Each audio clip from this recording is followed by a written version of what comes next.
बाल कैसे हैं। अब मानसिक रूप से ना इन बालों को आप ढीले छोड़ दो। अब माथे को सोचो, माथा ढीला छोड़ दो। कानों के बारे में सोचो, कान ढीले छोड़ दो।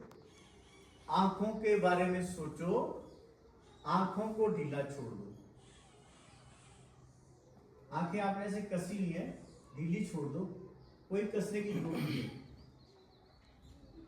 ऊपर आपके आईब्रोज है, आंखों के ऊपर जो काले जैसे तीर कमान की तरह होते हैं, उनको ढीला छोड़ो। नाक को ढीला छोड़ो। होंठ, लिप्स एक दूसरे से अलग कर दो, कसने की जरूरत नहीं है।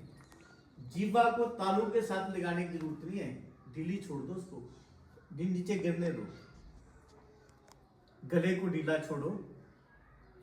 कंधे ढीले छोड़ दो। रीढ़ की हड्डी, बैकबोन, उसको ढीला छोड़ दो। कोहनियों को ढीला छोड़ो। हाथों को ढीला छोड़ो। उंगलियां फेंक दो, छोड़ दो ढीली, कसने की जरूरत नहीं है। ऐसे टांगे पकड़ी है किसी किसी ने, जैसे पता नहीं क्या, ढीली छोड़ दो। नाखूनों को ढीला छोड़ दो। घुटने ढीले छोड़ दो। एड़ियां ढीली छोड़ दो।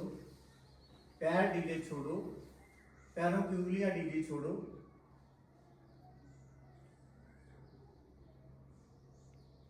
ये तो आपने बाहर की बॉडी ढीली छोड़ी। अब आप अपने पेट्यूटरी ग्लैंड, जिसको बोलते हैं मिंजू, जो सिर में होता है, एक ग्लैंड होता है सबसे बड़ा, उसको ढीला छोड़ो। छोड़ सकते हो उसको ढीला? शायद वो आपके बस की बात नहीं है, क्योंकि इस स्टेज में भी अभी आपको अगर कहीं से कट लगेगा तो वो बोलेगा वहां कट लगा खून को, और वहां खून जम जाएगा। अभी इस स्टेज में भी कोई आपको जोर से मारेगा तो वो बताएगा वहां पे आपको चोट लगी है, और वहां पे एंटी पेन हार्मोन्स बनने शुरू हो जाएंगे। अभी आपको जोर से गर्मी लगे तो वो अपना काम करेगा और आपको पसीना आना शुरू हो जाएगा। उसको नहीं आप कंट्रोल कर सकते, वो प्रभु का पार्ट है, पर फिर भी उसको ढीला छोड़ो। ब्रेन, जिससे आप सोचते हो, जिसको दिमाग बोलते हैं, उसको तो आप ढीला छोड़ सकते हैं। छोड़ दो, मत सोचो। अब सोचना बंद करना आपके हाथ में है। शून्य में जाओ। जिससे आप खाना खाते हैं, मुंह, आपकी बक्कल कैविटी, उसको ढीला छोड़ो, जो जीवा की चारों तरफ थी।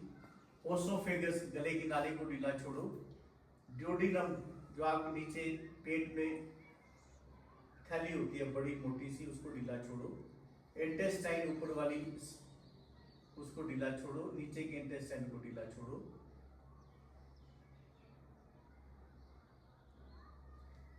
दिल को ढीला छोड़ो। दिल के बाहर जो झिल्ली है उसको ढीला छोड़ो, जिसमें पानी भरा होता है ना। फेफड़ों को ढीला छोड़ो। जितनी वेन्स आपकी, जहां से आपको खून आ रहा है, खून जा रहा है, हवा आ रही है, हवा जा रही है, उन सबको ढीला छोड़ो। पेट को ढीला छोड़ो। सारे ग्लैंड्स, किडनी, स्प्लीन, लीवर, ऐसे उसकी फंक्शनिंग अभी बंद कर दो, इस तरह से ढीला छोड़ो। अब सोचो आप कौन हैं। आप कब आए थे इस धरती पे? अभी भी आप जा सकते हैं, इस समय भी, इस धरती को छोड़ के। पर जब आप आए थे आपकी आयु कितनी थी? लगभग 100 वर्ष।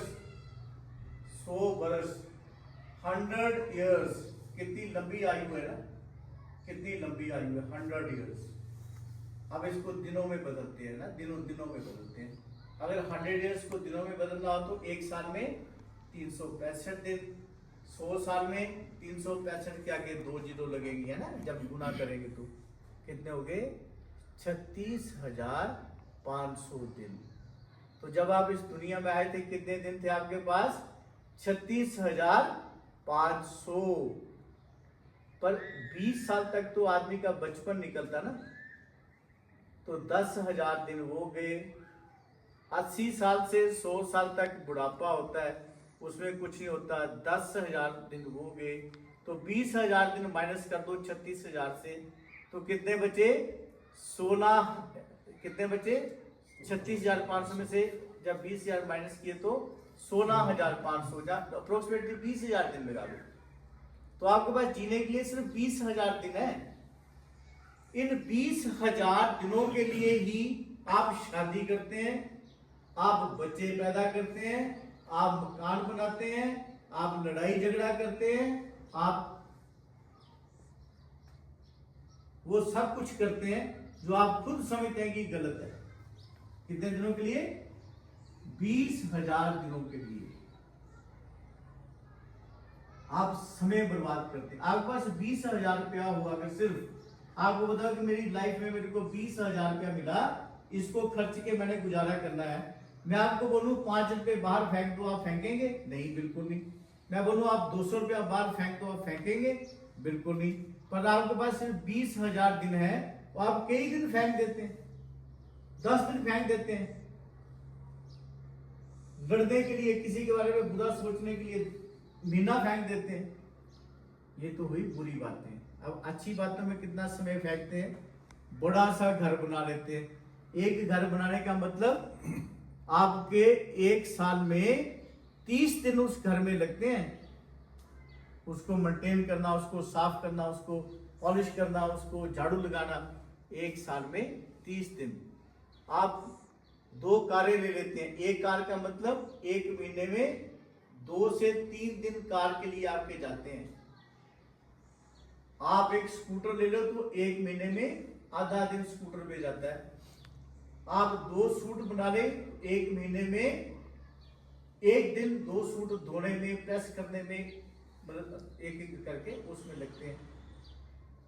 आप जितनी मटीरियलिस्टिक चीजें इकट्ठी करेंगे आपका समय कम होता जाएगा। आप क्या कर रहे हैं? अपने समय को फेंक रहे हैं।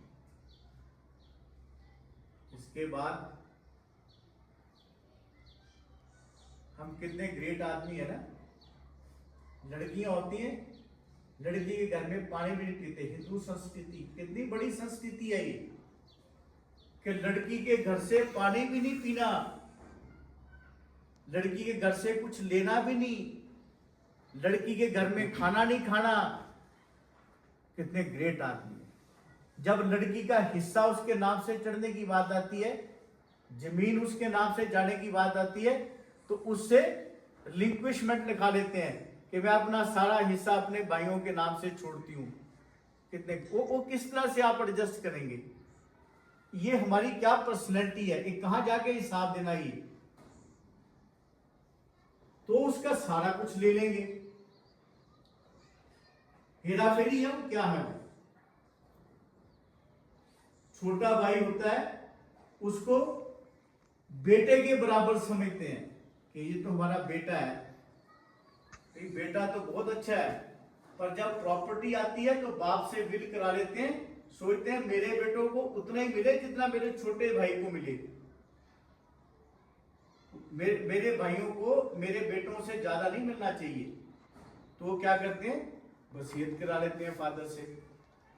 कितने अच्छे काम करते हैं हम।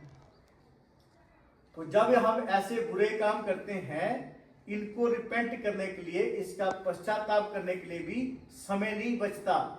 तो आज ही अगर आपसे कोई गलती हो गई है तो उसको आज ही उसका पश्चाताप कर लो। ये तो होगी बड़ी ऐसी बातें जो आम होती हैं। अब इसके बाद क्या हमें रिश्वत के बारे में सोचना चाहिए? क्या किसी का हक लेना चाहिए? क्या हमें ऐसे काम करने चाहिए कि उनसे इकट्ठा किया हुआ सामान, मटेरियलिज्म, हमारा समय भी खा जाए और यहीं रहे, और उसके लिए जो हमने बुरे कर्म किए हैं उनको लेके हम इस जहान से जाएं। जब यहां से जाएंगे तो बुरे कर्म तो साथ ले जाएं, सामान यही बच जाए। क्या ऐसा कुछ करना चाहिए? क्या आप सोचते हैं कि आपके बच्चे भी कुछ ऐसा गलत कभी करें? कोई नहीं सोचेगा, पर उनको ये बताओगे तभी वो इस लाइन पे चलेंगे ना।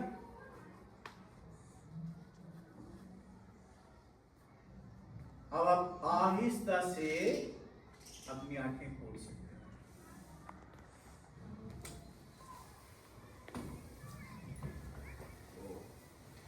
हैं। समझ आया? मैंने लास्ट लाइन क्या बोली कि आप अपने बच्चों को कुछ बताएंगे तो ही उनको पता लगेगा ना। ये मैंने साक्षात देखा है। हट्टा कट्टा लड़का सोफे